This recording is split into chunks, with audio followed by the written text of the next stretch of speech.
പ്രഭാതത്തിൽ പ്രത്യേകം പറയേണ്ട ദിക്റുകളുണ്ട്, പ്രദോഷത്തിൽ പ്രത്യേകം പറയേണ്ട ദിക്റുകളുണ്ട്. അഥവാ പ്രഭാതത്തിൽ ചൊല്ലേണ്ട ദിക്റുകളുടെ ഉത്തമമായ സമയം ഏതാണ്? സുബഹി നമസ്കാരം കഴിഞ്ഞ് സൂര്യോദയത്തിന്റെ ഇടക്കുള്ള സമയം, അതാണ് അദ്കാറുസ് സ്വബാഹിന്റെ ഉത്തമമായ സമയം. ആരെങ്കിലും സംഗതിവശാൽ മറന്നുപോയി അല്ലെങ്കിൽ തിരക്കിലായെങ്കിൽ സൂര്യോദയത്തിന്റെ ശേഷമാണെങ്കിലും നിർവഹിക്കാവുന്നതാണ്.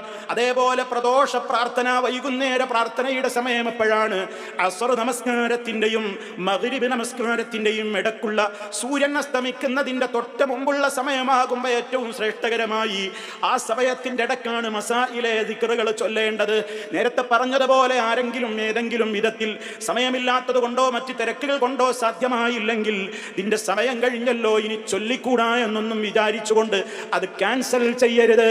മഗ്രിബിന്റെ ശേഷം നീ രാത്രിയിലായാൽ പോലും അദ്കാറുൽ മസാകളും ഉരുവിടാൻ മറക്കരുത്.